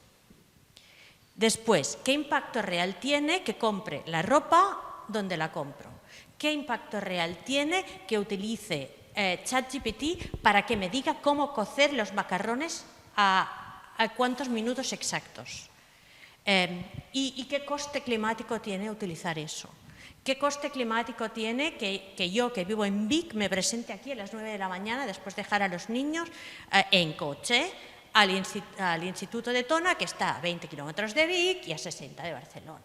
Y rápido, porque no puedo ir a velocidad óptima porque llegaré tarde. Etcétera. ¿Qué impacto real tiene que esa gente que admiramos tantísimo se mueva en jet hasta para ir al váter? Y entonces me explicas en relación a todo eso mi botella de plástico. Poner las cosas en perspectiva, es decir, dar conocimiento, no nos quita poder, nos da poder. Es decir, si tú quieres que las personas realmente se movilicen y hagan lo que pueden hacer, está muy bien que sepan en qué constelación se están moviendo. Tú no le puedes decir a un planeta en el último rincón de una galaxia que está en el centro, que todo depende de él, que si lo hace mal nos vamos a morir todos, y luego esperar que sus acciones tengan consecuencias buenas, porque ya lo has posicionado mal y le has dado un rol que no puede tener. Esa persona va a fallar siempre y siempre se va a sentir mal. Y si encima lo haces sentir culpable por algo que no es su responsabilidad, ¿qué más podemos hacer mal? Si preguntas qué podemos hacer desde la cultura, pues revertir eso. ¿Tienes algún ejemplo? ¿De qué? De alguien que no lo haga mal, porque en tus palabras estaba escuchando, sobre todo en referencia a los jóvenes, la actitud de los jóvenes, el legado, el pozo cultural de, por ejemplo, los Simpson, ¿no? Por lo menos estamos todos en el sofá juntos viendo la tele, mientras llega el fin del mundo, ¿no? Y el señor Burns es lo que hay. Quiero decir, ha marcado una generación, 3 décadas de... además, siempre, curiosamente, siempre suelen haber grupos conservadores detrás. Esto lo paga Fox y no es gratuito. Parece irónico, pero en realidad es irónico porque desmonta cualquier posibilidad de acción. Cualquier posibilidad de, no sé si es tan anestesiante el Orfeón o no, o si acabaremos siendo nazis, pero hay una diferencia, es muy pasivo. Luego está, para los más listos de la clase, la versión South Park, que es sardónica, irónica, hiriente, pero no deja de decir, todo da igual, nada tiene consecuencia, pasa de todo, ¿no? No sé si recordáis no sé si aquí sois seguidores de la serie, pero hay un episodio, o un doble episodio maravilloso, que es el de Man, Bear, Pig, que es cuando desmontan a Al Gore, y luego lo cambiarían 15 años después. Pero en cualquier caso, lo que puedes ver es una biografía cultural de cómo nos tomamos a cachondeo todo esto y cómo acabamos en este bienestar de taza de Mr. Wonderful, o de, bueno, lo que importa es que estábamos juntos, que lo hemos intentado, ¿no? Eso me parece que es lo que hay. Opuesto a esto están los discursos más militantes y hay un tercer vértice, hay alguien que lo haga bien, o sea, que comunique esto de una manera que no sea hipócrita, que no sea inútil y que llegue a esa sociedad. Yo no conozco ningún ejemplo. Hay muchísimos ejemplos. Por ejemplo, lo que nos apuntaba ella. Si tú te vas a comunidades, por ejemplo, en Latinoamérica, comunidades indígenas, hay muchísimas formas de vivir que no son dañinas y que entienden el cuidado desde una forma muy holística y que no son hipócritas. No, perdóname, fatal mi pregunta. Me refería en el contexto en el que estábamos hablando de películas, series, producciones culturales. Mira, yo creo que Don't Look Up exactamente lo hace bien, si la explicamos bien. Si la explicamos bien Sí, pero eso es como cuando si un humorista tiene que explicar el chiste, no es tan buen humorista. Si tienes que dar clase para explicar una peli, la peli no estaba bien. Bueno, pero a lo mejor la peli, que no esté bien la peli no es lo más importante. Es decir, a lo mejor ahora nos estamos jugando algo tan importante que no es lo más fundamental si el chiste era bueno, sino que si nos sentamos a discutirlo, ¿qué pasa? Es decir, cuando yo era pequeña, socializada en el seno de una familia asquerosamente anarquista desde principios del siglo XX, una de las prácticas era no mires la peli si no tienes 3 horas para discutirla después. Esto era una forma de consumir cultura que se daba, ¿sabes? Es decir, no hace falta que te lo enchufe a la vena la peli. Para poder consumir cultura, consumir cultura no es un acto pasivo. Eso nos lo hemos vendido ahora porque la cultura forma parte de un circuito capitalista, en donde lo único que importa es que tú pagues la entrada o pagues lo que sea. Es decir, lo que tú hagas con eso no le importa a nadie, porque eso no genera valor económico. Pero si tú haces cultura de verdad, es tan importante mirar la peli como sentarte 3 horas después a discutirla, a desgarrarla. Y quien dice la peli dice la obra de teatro, quien dice la obra de teatro dice la performance, el concierto, lo que sea. Entonces, no se tiene que pensar ese producto solo, se tiene que pensar ese producto y todo lo que puede salir después. Claro, yo me lo planteaba en el sentido de, yo es que soy a veces como demasiado popular, lo puedo admitir. Luis, ahora me callo y dejo hablar. No, abrimos por supuesto. Pero lo que quiero decir es que me preocupa también la gente que veía el difunto Sálvame, que no ve una peli y se sienta 3 horas a discutirla, en general. Es una generalización un poco gruesa. Estamos hablando de cultura, colega. Que es lo que tienen las sociedades, ¿no? Sí, o sea, Sálvame es cultura. No es alta cultura. Espera, discutimos. Okay. Se puede discutir. Es decir, yo soy una súper ferviente defensora de la cultura popular, de la cultura... es decir... a tope con los productos culturales, pero si a mí me filman... Pero no de la Esteban. No, si a mí me filman discutiendo con ella lo borde que nos parece la señora que está a 2 casas, ¿eso es cultura solo porque hay una cámara filmándolo? Bueno, es que esto... Perdón. Estamos grabando. No es por nosotros por el que estamos grabando. No, es que yo llevo por el segundo canal torturado cada vez que mencionáis la palabra cultura. Porque en mis orígenes yo quise ser antropólogo. Y a veces cuando me quieren asustar, que me digan la palabra cultura. Es una palabra muy polisémica y este es un claro ejemplo, ¿no? Evidentemente, desde un punto de vista administrativo, parece mentira, pero incluso programas como el que habláis, seguro que obtendría subvenciones de una Dirección General de Cultura de alguna comunidad autónoma para su realización, ¿no? Yo estoy de acuerdo con ella, la cultura es mucho más, la cultura está más vinculada a un concepto que a mí me sedujo mucho, ¿no? Que es, la cultura es cualquier producto que refleja un estilo de vida y que lo justifica, y luego ya entramos un poco en todo el papel cultural. Me acuerdo mucho del concepto que decía Bourdieu de hábito, ¿no? Por ejemplo, el hábito, que sería la condensación de todo esto, ¿no? Es una estructura estructurada que crea estructuras estructurantes, o sea, que determina maneras de ser y de estar en el mundo, y finalmente determina también valores, ¿no? Entonces, yo estoy muy preocupado porque realmente hay productos culturales que estructuran mundos que yo no quiero que estructuren. Tú has hablado de la cultura nazi, oír a Wagner. ¿Cuánto ha costado que podamos oír a Wagner con cierto sosiego? Y que Wagner es antes. Ya, es una apropiación. Sí, Carmina Burana pero como también todo, es nazi. la tradición coral es anterior, es romántica. Y las ideas del romanticismo estético de los pintores del siglo XIX son anteriores a Hitler y también se lo apropian. Y se apropian más cosas. Y todas las... es decir, bueno, a lo que voy, o sea, creo que hay un marco conceptual aquí que en algún momento, igual no ahora, deberíamos debatir, ¿no? que se llama, es como lo del concepto de ser en Aristóteles. Es una palabra, pero se dice de muchas maneras. La cultura es solo una palabra, pero tiene múltiples contenidos. Pero yo quería entrar más en la... Claro, claro. Claro, parcelas de poder. Y yo estaba pensando más en que en la película que tú nos has contado, más o menos, y que yo no la conozco, lo siento, pero... y el discurso que genera esto, ¿no? Yo creo que ahí el cambio climático, en primer lugar, yo quiero decir tres cosas. En primer lugar, el cambio climático no es un problema.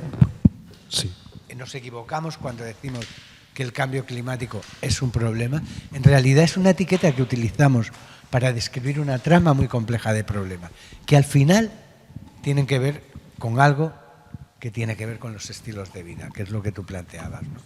Cuando estamos, y no solo acciones puntuales, que algunas de ellas, tú lo sabes, yo alguna vez las llamo las penitencias ambientales o las ecopenitencias, ¿no? Es decir, tú coge al niño el sábado por la mañana, lleva los tapones o los periódicos o los vidrios y ya has cumplido y ya tienes todo salvado, ¿no? Y aquí lo que está claro es eso. Ahora bien, con tener claro que el cambio climático está muy vinculado a condiciones estructurales, yo quiero afirmar otra cosa, que la lucha contra el cambio climático depende brutalmente de cómo se cuente. Y lo estamos contando de una manera aterradora.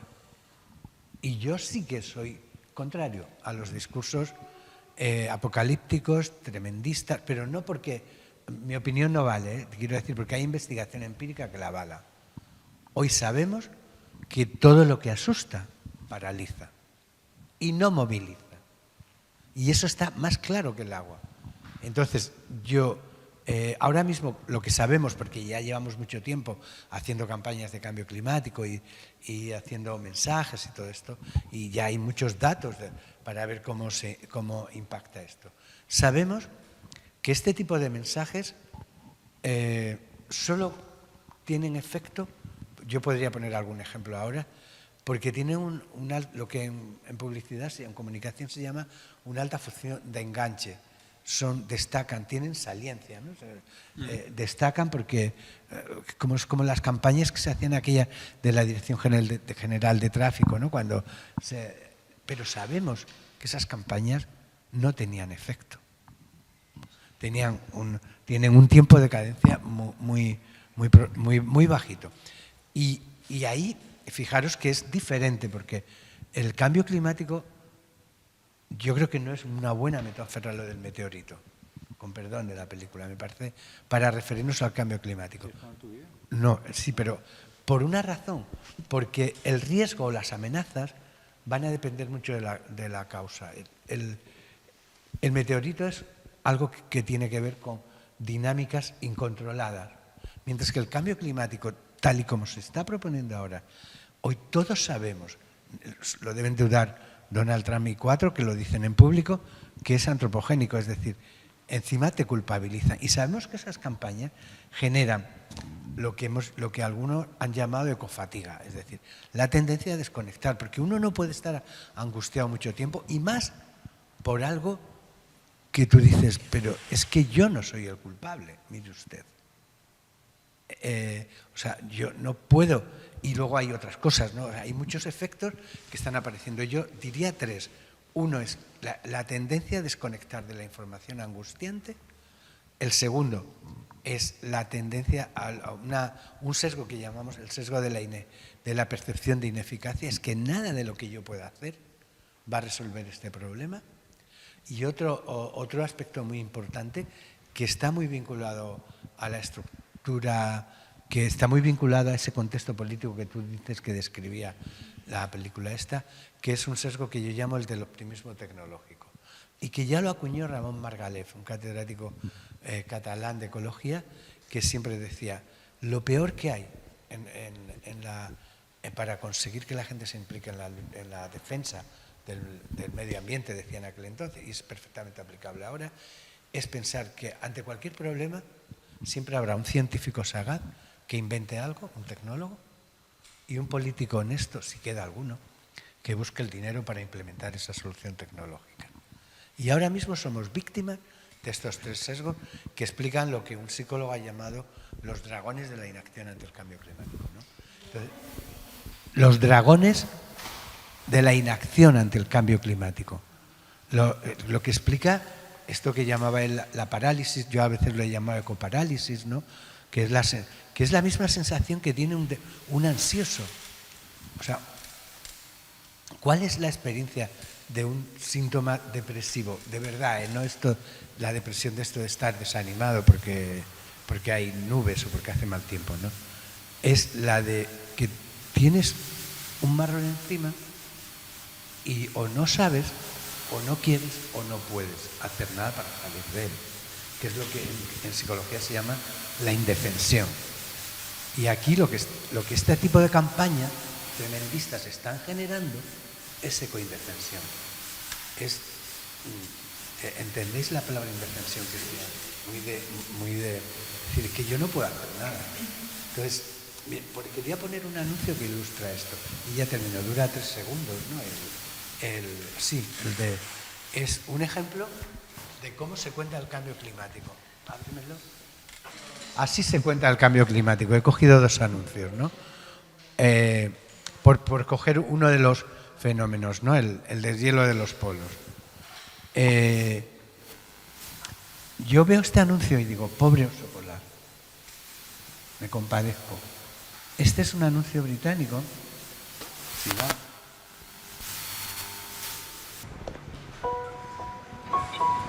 Ay, perdona, no te... Mirad este anuncio que ilustra esto también. Es sobre el mismo tema.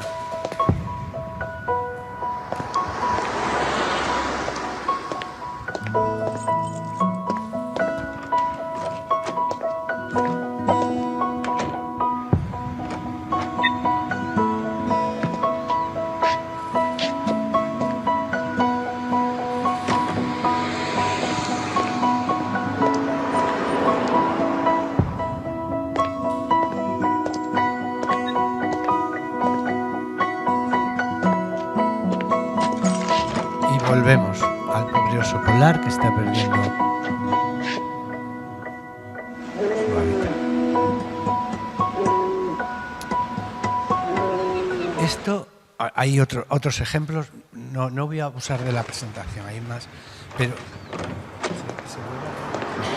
esto lo que acaba generando es esos 3 síntomas, el de decir, yo no puedo hacer nada.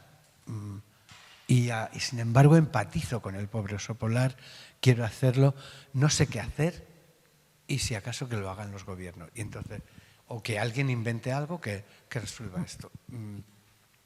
Y estamos en una trampa que se ha generado no por el cambio climático, sino por cómo se cuenta. Y yo creo que la clave aquí es realmente hacer propuestas que tengan que ver con el cambio de los estilos de vida. Lo que ya he planteado... es decir, es que llega un momento en que tú no puedes no utilizar el coche, no me culpabilices por usarlo, porque si no, tú aquí a las 9 no estabas, algo que te hubiera hecho como yo, que me vine a dormir ayer aquí a 5 minutos, ¿no? Entonces, veis que lo que para mí es muy importante es que la cultura no se conforme con el discurso del sentido común. Y yo creo que hay alternativas que pasan por promover estrategias y evitar estrategias, lo que alguna vez tú me ayudaste a traducirlo, se llama el Green Warm Glow, el aura verde, ¿no? Que es, para mí es mucho más importante buscar el sentido positivo de lo que hago por el cambio climático que un Torquemada, un ecotorquemada me diga, es que eres muy malo, es que te voy a llevar a la hoguera, es que vas a acabar no sé qué, no sé cuánto, tal. Y porque las amenazas de verdad nos abren mucho las pupilas, pero no cambian incisivamente nuestras conductas. Perdona. ¿Puedo hacer? Gracias. Me gustaría hacer una pregunta a Natalia con respecto a lo que ha comentado antes de tomar conciencia de las acciones, o sea, de qué impacto tiene cada cosa de las que hacemos. O sea, a mí lo que me falta personalmente, y supongo que a alguien más, referentes, lecturas que escuchamos. Yo, por ejemplo, escucho a Yayo Herrero, como decía, que somos amigas, pero que la admiro mucho, porque es que me arroja luz. Es como, vale, que esto es así. O sea, necesito algo que me arroje luz, lecturas. Dinos, no sé, cuéntanos. Qué honor. Mira, yo creo que ha habido muchísima producción cultural que ha reflexionado sobre el cambio climático incluso antes de tenerlo en la agenda. Es decir, ya en las obras, por ejemplo, de Ursula Le Guin, ya está La Tierra destruida en novelas de 1974, donde se explica cosas que parece que hoy son novedad, pero no lo eran y no lo eran en el 74. Entonces, no es que necesitemos nuevos referentes, sino que necesitamos nuevas técnicas de digestión.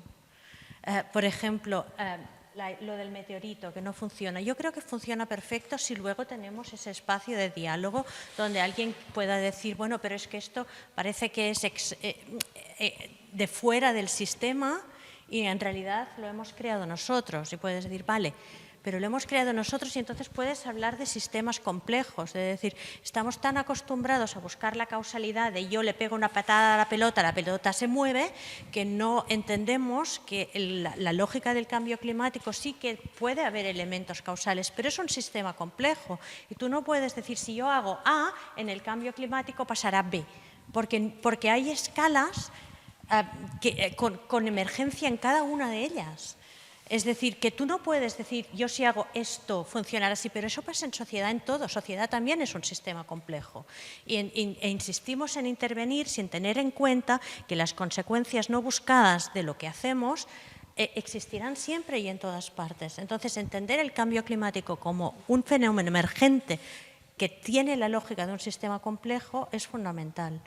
Entonces, lo que decías tú de no culpabilizar, a mí me parece fundamental. Es decir, explicar a la gente estamos muy mal no significa estamos muy mal y tú tienes la culpa. Significa sencillamente estamos muy mal. Y yo creo que estamos muy mal no es un mal mensaje. No. ¿Vale? ¿Y qué? Es decir, lo de las etiquetas baratas de las emociones positivas y las emociones negativas. Perdona, no es una etiqueta barata, es que nuestra vida está marcada por... La tristeza ha generado reacciones bellísimas. Claro. La rabia ha generado reacciones bellísimas. Yo puedo estar muy triste y puedo estar muy cabreada por lo que le pasa a mi planeta. E igualmente vincularme y hacer cosas. Es decir, el problema no es un problema de qué emoción sentimos. Estamos buscando el problema siempre en el individuo. Y resulta que la única forma de salir de esta está en el vínculo y en la relación. Es decir, hemos enseñado a los jóvenes y nos estamos repitiendo a nosotros mismos que es o lo puedo solventar yo, es decir, o yo soy Harry Potter y puedo solucionar el cambio climático o no hay solución para el cambio climático. Perdóname, Natalia, estoy de acuerdo contigo, salvo en una cosa, en lo de la única manera. O sea, yo creo que aquí, bueno, esto ya es una discusión casi epistemológica de que es antes el individuo o las condiciones estructurales y dio lugar a... No, es esta sí, sí que pero lo que quiero que veas es que una persona, si es un genio, puede convertir la tristeza en un poema como los hacía Machado, por ejemplo, en La nostalgia que traducía, o como los pintores románticos, etcétera, ¿no? Pero tiene que ser un genio. Pero cuando estamos hablando de que esto acaba generando otra cosa, que es un clima emocional colectivo, es otra historia. No necesitamos es que un si genio. Perdona, es que lo creas, es que está comprobado. ¿Sí? No te voy a agobiar con datos, pero acaba traduciéndose cuando tú preguntas a la gente ¿por qué no hace cosas ante el cambio climático? Sistemáticamente en estudios cuantitativos y cualitativos te encuentras con que aparece el no sé, el no quiero, perdón, el no quiero no aparece, ¿vale? Te lo puedo responder con un ejemplo, porque el punto que haces lo entiendo perfectamente, pero por ejemplo, yo en estos grupos que he estado realizando con jóvenes, normalmente de cuarto de ESO, otra emoción que aquí no sale y me sorprende es ansiedad. La ansiedad es inmensa. Porque la ansiedad es un término técnico, ¿eh? Bueno, en cualquier caso, ellos reportaban con término técnico lo que sentían y decían que se sentían ansiosos. Entonces, yo intenté encontrar un ejercicio para hacer que pudiera traducir el cambio, si cambiamos un par de variables de la situación, cómo cambia la posibilidad de enfrentarse a la situación. Y como eran cuarto de ESO y primero de bachillerato, yo les puse la situación ante un examen en el que se están jugando muchísimas cosas. Y dijimos, bueno, nos olvidamos de que si la fallas es tu culpa, que no sé qué, que te estás jugando el futuro, que todo va a ir mal, y que eres tú, y que te lo juegas tú, y que tú estás solo ante todos, y no sé qué. Y vamos a pensar que la clase es un colectivo. Y yo os voy a poner un examen como estos, como una selectividad, pero es un examen que vosotros 25 tenéis que resolver como grupo. Vamos a poner un examen en el que cada uno tiene que hacer algo, no se vale, y además estamos aquí vigilando que nadie va a hacer, que lo hagan los demás, pero como grupo vamos a dividir quién puede hacer qué, cómo lo podemos hacer. Se crean unas dinámicas, unas discusiones, oye, pues tal es súper bueno, no sé qué, el chaval que siempre recibe bullying porque es fantástico en física y todos lo odian, en ese momento, tú ven para acá, mira esto. Y no sé qué, y se empezó a crear una dinámica, resolvieron el examen mejor que un genio lo hubiese resuelto, porque siempre hay el listo que hubiese hecho un examen maravilloso, pero hicieron un examen realmente, y lo hice con, déjame que no te mienta, 38 grupos, 38 exámenes muy interesantes. Lo interesante fue después la idea de cuando vimos el examen pensamos que no se podía hacer, y cuando nos pusimos a crear vínculo y tal, no lo dijeron así, lo hemos podido enfrentar. Y yo creo que este es uno de los grandes puntos, como para responderte a ti después del largo camino, lo que creo que tenemos que intentar cultivar desde donde estemos, y si estamos desde la cultura, es la idea de que no hay dos alternativas, yo y el planeta, que hay escalas intermedias en las que se pueden hacer cambios. Y, por ejemplo, si yo sola no puedo cambiar que la botella venga, que el agua venga embotellada, que tenga que pasar por determinadas cosas, si somos un grupo, sí podemos a veces ahorrar, hacer economías de escala en el buen sentido. Es decir, bueno, pues lo vamos a organizar de manera que lo podamos hacer de determinadas formas. Entonces tú pones ese examen que tú a nivel individual no puedes resolver y a lo mejor en diálogo, en colectivo, en coro, si quieres. Es decir, el coro es muy útil. Podríamos organizar el coro para crear una sociedad absolutamente conservadora y hay partidos que lo saben y lo están haciendo súper bien. Yo creo que tenemos que utilizar el coro para eso, claro. No solo para desenmascarar eso, sino también para enseñar que tenemos, si nos agrupamos, posibilidad de acción que no tiene por qué ser yo y el planeta. Yo no puedo cambiar el futuro del planeta, nosotros sí. Yo estoy completamente de acuerdo. El ejemplo me vale para, como tú lo planteas. Me había hecho una pregunta, Luis, cuando hablamos de esto, que me dijo, si tuvieras que dar a personas afectadas por ansiedad climática, por ecoansiedad, ¿cuál sería el consejo? Evidentemente ese sería mi consejo. Que se encontraran a alguien como tú, que le ofreciera una plataforma donde pudiera encontrarse con otra gente y plantearse la clave, cuando puedes. Fijaros, ¿me podéis pasar esto? ¿Tenéis el mando? O déjamelo, pásalo muy rápido porque es que estos son datos, solo he cogido el porcentaje de un estudio con adolescentes de 12 a 20 años, 1.252, con un estudio de coansiedad. Y es verdad lo que ella dice. O sea, la gente, cuando piensa en el problema del cambio climático, fijaros, incluso el más bajo que hay, que es el cambio climático impide, me dificulta concentrarme en las tareas propias, en estudiar, te sale un 15%, que teniendo en cuenta que este es un indicador de una patología, de casi un problema de salud mental, es altísimo. ¿Vale? Porque lo otro estamos hablando, desconfío de las medidas políticas del gobierno. Me siento nervioso cuando pienso en el cambio climático. He cogido solo los ítems, es una escala muy estructurada de ecoansiedad, ¿no? ¿Cuál es el problema? Que cuando esto penetra, la única solución que hay para cualquier... Bueno, en primer lugar hay que decir que la ansiedad no es mala. Estar preocupado no es lo mismo estar preocupado que ansioso, ¿vale? La ansiedad tiene una función parabólica. Antes hablábamos de música, tú eres compositora e intérprete, y los que hemos intentado aprender música sabemos que la ansiedad está muy bien, tienes que estar un poco ansioso, pero tiene una función parabólica con la eficacia. Es decir, si te pones muy ansioso, después de que a ti te sale perfectamente la fuga en sol de Bach, cuando lo tocas delante de alguien empiezas a poner los dedos en lugares equivocados, ¿no? Porque la ansiedad te desborda. Porque tiene una función... Pero eso es miedo escénico, no es ansiedad. No. Es un problema que solo se resuelve con una cosa, que es estudiar más, me decía a mí mi profesor. No te creas, no. Sí, bueno, vale. Pero no es miedo escénico, no. Es la ansiedad lo que hace que la presencia de otros aumente la ansiedad, ¿no?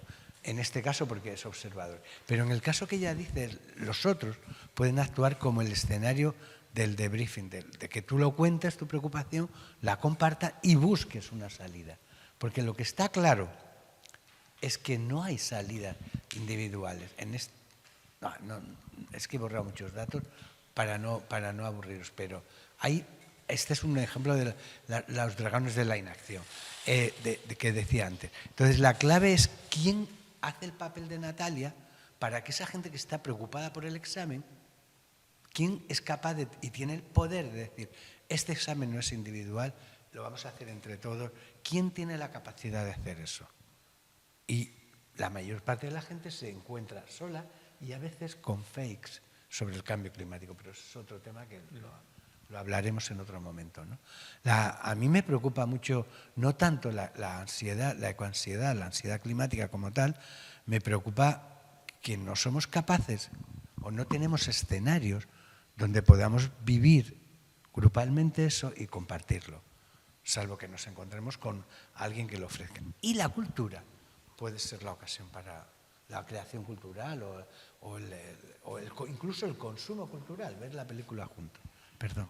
Pero el consumo cultural, pero muy importante lo que tú decías, es que eso lo he discutido tantas veces, comentar la jugada, comentar el concierto, comentar. A mí me pasaba, yo he vivido en Nueva York unos cuantos años y vuelvo ahora el año que viene otra vez. Y yo decía, no es posible que yo vaya a un concierto con personas y que al acabar todo el mundo diga I'm busy y desaparezcan. O sea, es como de pronto, y digo, pero la gente no se queda a tomar una cerveza y comentar. O sea, ya no por la cerveza, porque aquí en España nos gusta mucho la cervecita después del concierto, ¿no? Pero a comentar lo que ha pasado, si no, no te cala. O sea, ese consumir cultura, o sea, es que no, o sea, llamarle consumir cultura ya me suena, o sea, ya me parece un horror, ¿no? Llamarle consumir. Es decir, eso, comentar lo que cale, que en realidad nos deje un pozo, nos transforme, no sé. No, yo solo quería decir lo del examen, esta práctica del examen colectivo.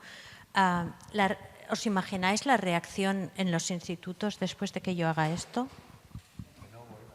Que no vuelva.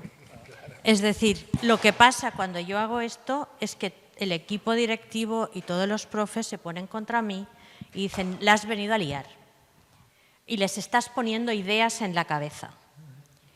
Vale, pues ahora saca la instancia de poder que son los profes y el equipo directivo del instituto y lo pones a otra escala y te imaginas y haces lo mismo con cambio climático. Es decir, lo que está... No solo no hay muchos espacios en los que nos podemos poner a plantear qué haríamos si este es un examen colectivo, que lo es, sino que hay muchísimos intereses detrás del hecho de que no lo hagamos. Y yo creo que tampoco es algo que podemos obviar. Y si la cultura pasa si hay cultura que pasa por canales profundamente moldeados, vehiculados, pensados y diseñados por el capitalismo, las posibilidades que la cultura, no por la cultura, sino por las condiciones de producción y de distribución y de circulación que inviten a este tipo de espacios, no, porque la idea es vamos a sacar 50 millones más antes de, vamos a sacar no sé qué más antes de.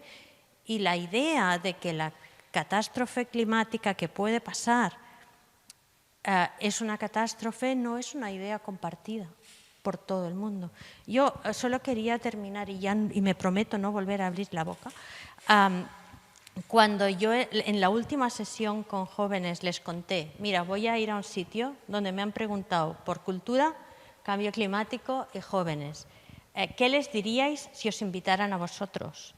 Y el resumen después del debate de la clase fue ¡ah! Diles esto. ¡Ah! Y la idea es, yo me permití traducir el ¡ah! Lo dijeron gritando, no grito por respeto. La traducción es, sabemos lo mal que estamos.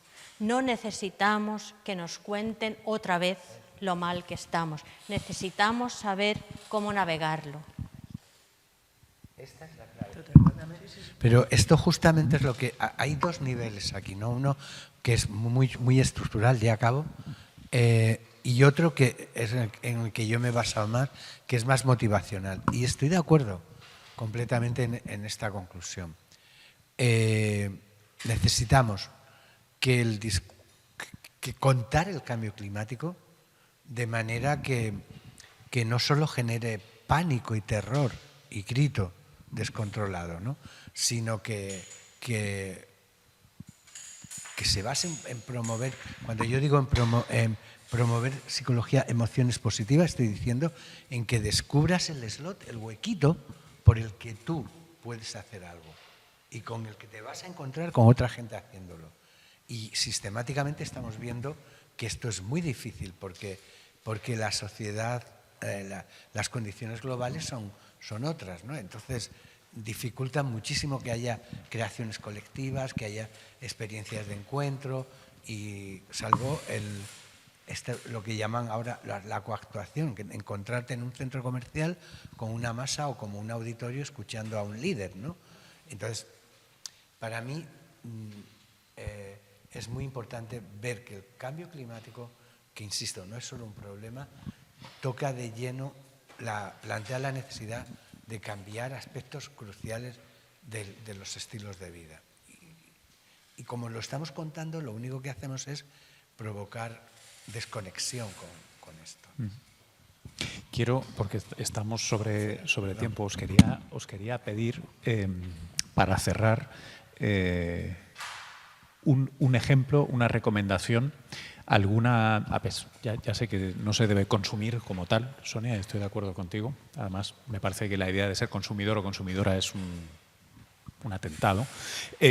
Pero ¿qué pieza o qué obra que no sea vuestra propia recomendaríais para ver un ejemplo en positivo, más allá de que el discurso sea positivo o negativo, en positivo de cómo esto se puede hacer bien y puede tener efecto? Sonia, ¿quieres empezar? Pues yo diría una película que se llama Home, que muestra la belleza del planeta. No sé si la habéis visto. Son imágenes del planeta nada más. Creo que ni se habla. Home. Eso de verdad. Esa es la única que diría, yo creo. Gracias. Natalia. No. No hay ningún producto que si lo aislamos de las condiciones en las que se ha producido y en las condiciones en el que lo recibamos y lo discutamos, sirva para lo que tú dices. Pensando ¿No hay una sesión de cineforum en el barrio en el que...? Porque eso es algo... Un libro, la parábola del sembrador de Octavia Butler, sí. Me parecería una maravilla si lo tenemos en un papel producido de una forma con editores pagados de forma digna, con traductores pagados de forma digna, con una circulación digna.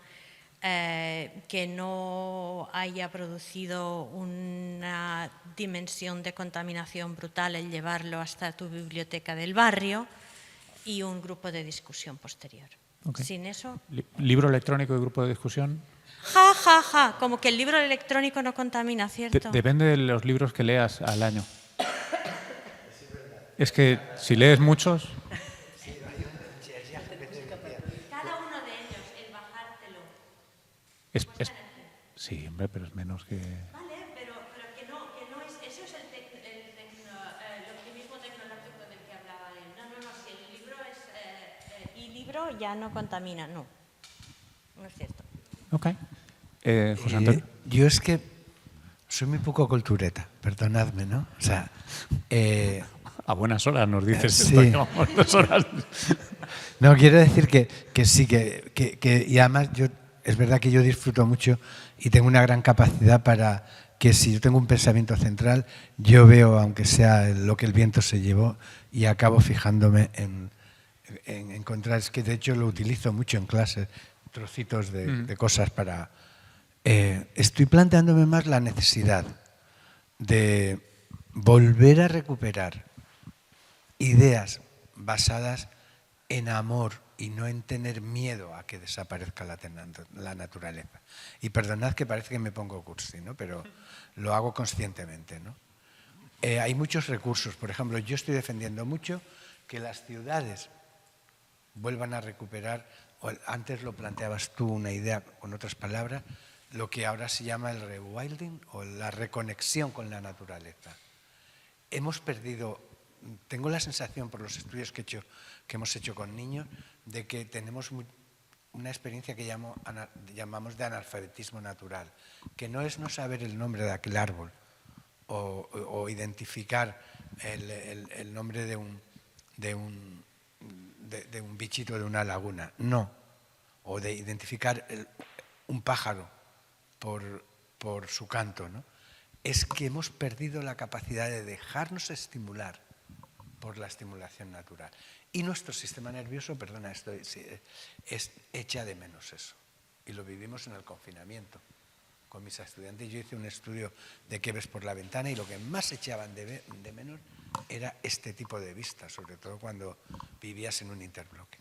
Pero lo que dices al final es reconocernos como naturaleza y como seres interdependientes, claro, ¿no? Una de las escalas, nosotros le llamamos la conexión, la conexión, la naturaleza en el self, ¿no? Lo hacemos incluso con diagramas de B. Y ya acabo. Yo creo que lo que tenemos que hacer es reconstruir los escenarios en los que vivimos.